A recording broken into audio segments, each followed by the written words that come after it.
guys, Rachel from Desert Blossom Crafts here, back with a new video. Today I get to share a new stitch pattern with you. I'm really excited about this one because it's really easy to make, perfect for beginners. Even though it's lacy, it is super simple, trust me. So this is called the Drunken Granny Stitch. I know it's a little bit of a strange name, but the reason is because it looks somewhat similar to a regular granny stitch that you see like in granny squares, but it's a bit lopsided, kind of going back and forth like this. Like I said, it's really easy. We're just going to be using chains and double crochets for the most part, and then a row of single crochet at the end, but there's really nothing complicated about this stitch, so I hope you'll stick around for the tutorial.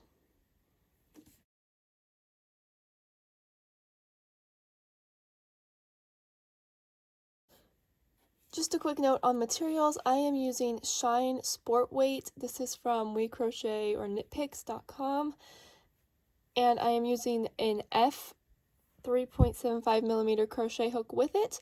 Now this is just the hook and yarn combination I'm using, but I've seen many people do like a worsted weight yarn and an H hook.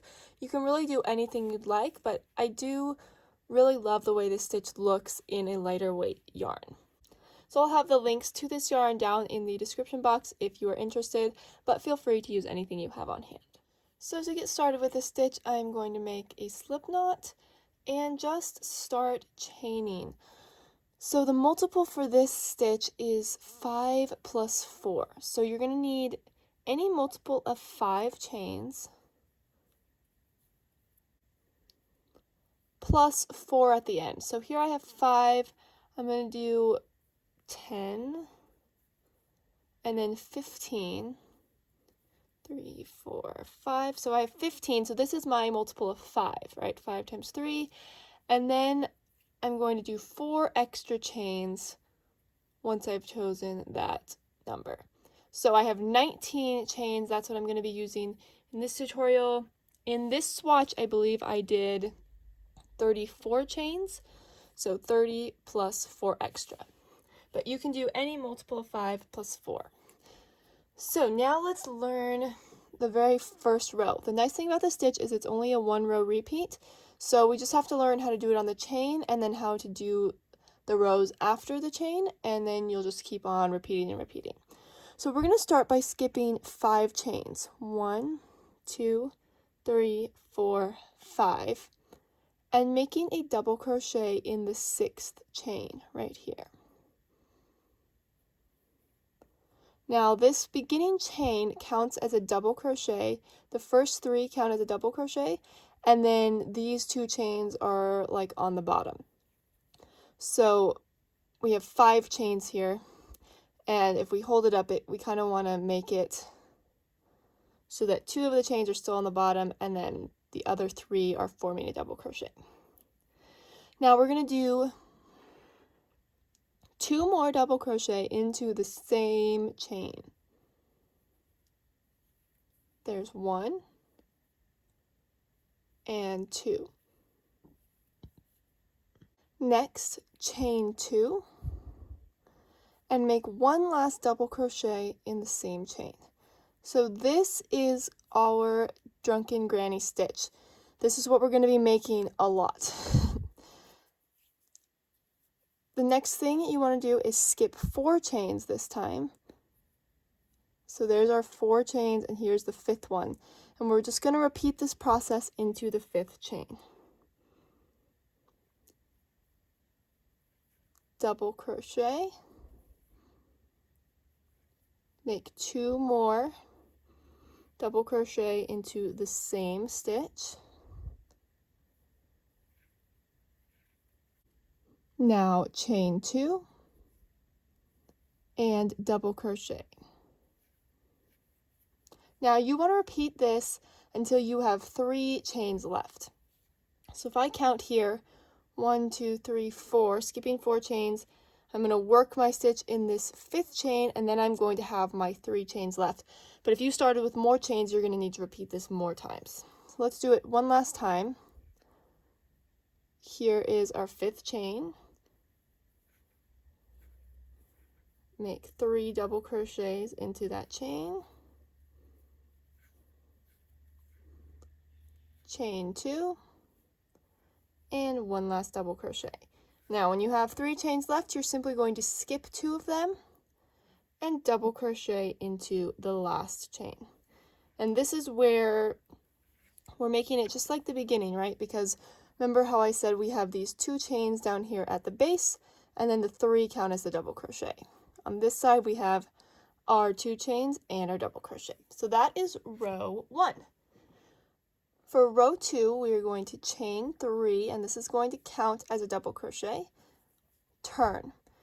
Now we're going to work our Drunken Granny stitches into the chain spaces of each previous one. So that's also what makes this stitch easy. You don't have to find anything that's very hidden or anything. We're just working right into this chain space. So after I've done my chain 3, I'm going to double crochet right into this chain space. Do it 2 more times.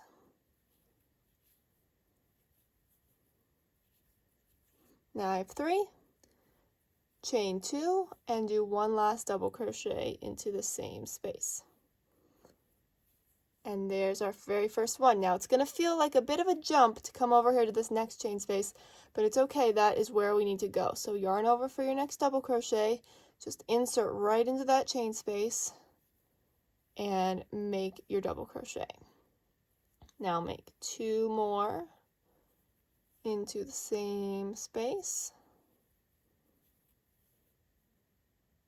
chain 2, and 1 last double crochet. So this is what it looks like with 2. And now we just have 1 chain space left. So we're going to repeat this 1 last time.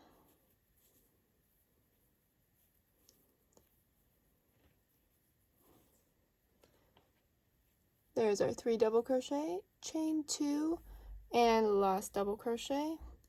Now we're just going to skip these 3 and go right into this chain space right in here to make our final double crochet. And that is row 2. So like I said, from here on out you literally just have to repeat row 2.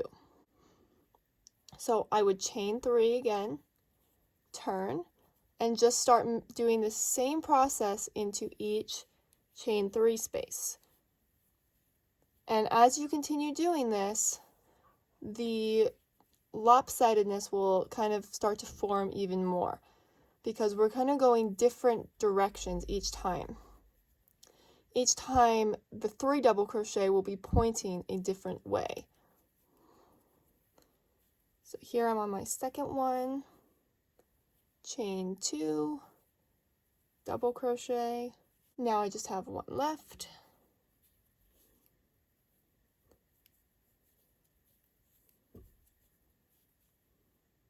Chain 2, double crochet.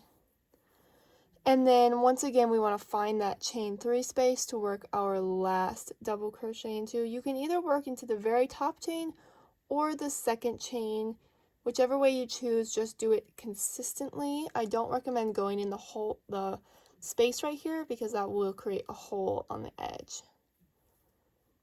All right, so just keep repeating row 2 like I just did, and they'll go different directions and form the stitch.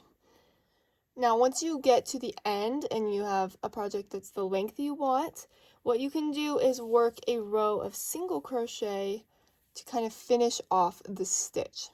So I'm going to do that with you really quick.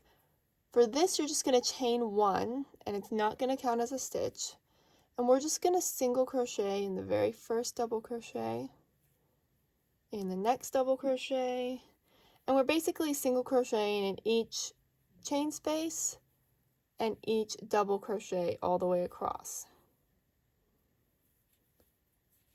So we're not skipping anything, we're just going in the tops of each double crochet. When we get to the chain 2 space, you don't want to do anything extra, just work 1 single crochet into the chain space and continue. And what we want to make sure is that we have the same amount of single crochets that we started with chains at the bottom, but not the full amount of chains. We want to have the same amount as chains that actually counted as stitches. So let's go back to the beginning. Remember, we used the first 3 chains as a double crochet, so we don't want to include that in our count. Instead, we want to include only the 2 chains that counted along the row and then 1 for that double crochet.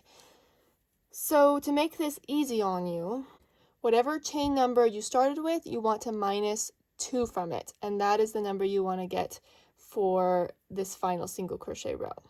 So I started with 19 chains, so I want 17 single crochet. So let's count these. 3, 6, 9, 12, 15, 16. So what I would do now is just do 1 last single crochet into the chain, and now I have the same amount of single crochets that I started with in chains. Now, the one thing you may notice about this is because our chain stitches tend to be tight, it may look a little bit wider towards the top than the bottom. There are a few things you can do with this. You can take out this last single crochet and just pull the work a little bit and have 1 less single crochet, and it will even it out a little bit more.